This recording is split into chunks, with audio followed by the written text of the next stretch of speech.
Then came junior year, and junior year was, moving off campus was certainly an experience. Having roommates was certainly an experience. But at the end of the day, I really appreciated it. And obviously, we had signed a lease for our apartment starting, I guess that's fall of 2020. And so we moved in around August. At that point, over COVID was when the friend group from high school kind of came back together in an online presence. And that was really great. That's when Valentine's Day started. That's when we started hanging out a lot more, and I really appreciated that because it was realizing that, yeah, maybe I don't have the biggest friend group at college, but I have friends that still care about me. And so we basically moved in August. My high school friends came up, and we, hung out a little bit in the apartment before everybody else moved in. Um, and then August was basically when, junior year started. We met people across the hall. They gave us COVID. We quarantined, and that was kind of just chaotic. Obviously, at that point, I wasn't old enough to drink, so it was kind of like this, hey, can you go get me whatever, and then you pay somebody. It's the whole thing. But anyway, things were going really good. Towards the end of that fall semester, we made some friends who actually lived above us, and it was a group of girls, and they were really cool. We hung out with them a lot, and then we, coming back spring semester, we hung out with them even more. One of the girls in particular, I once again began to develop feelings for, which, as we know, friendship and romantic stuff for Colin doesn't go so well. And so, much like one would do in middle school, I texted one of her friends and was like, "Hey, what's her deal? Is she available? Do you think she likes me?" All of this back and forth nonsense. And it was revealed that she was just getting out of a long-term relationship.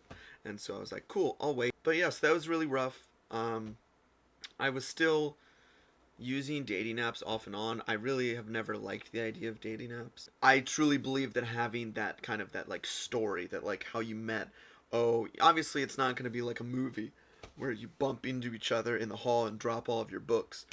But I think there is something to be said for having a story like that. But also, again, there's nothing wrong. I'm not saying there's anything wrong with dating apps.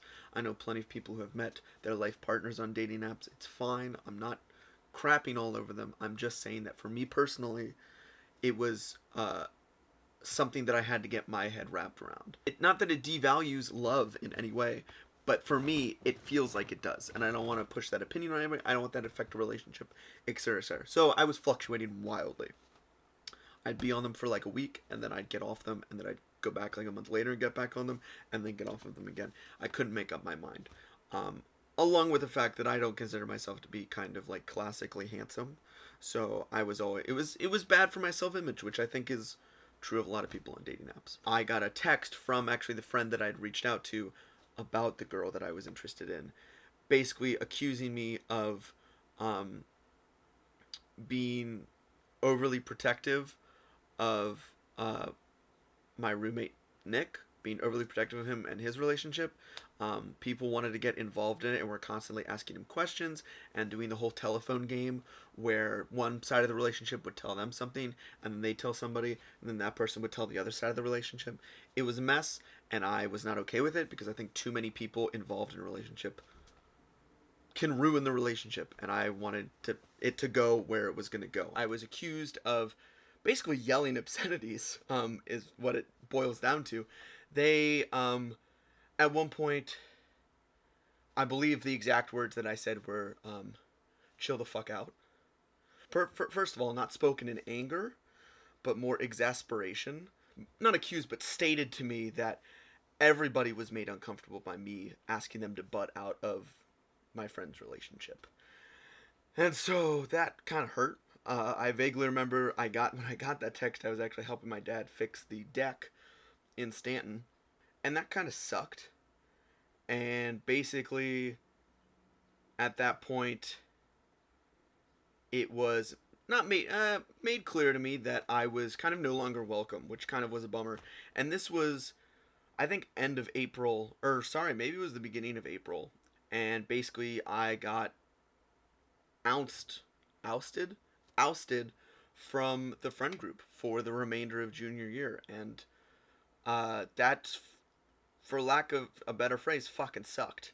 Because I thought that this was a group of people that I could hang out with, that enjoyed my presence, and it was revealed to me that apparently I was making everybody uncomfortable by being so adamantly against them being involved in my roommate's relationship. And so, I took it on the chin, and I just said, you know what, whatever, it's okay. And I still have my friends from high school, so it's all okay. It's gonna be fine. Um, and then slowly over time, over that summer, it was also revealed to me that that individual was the only one that felt that way. Shocking, I know.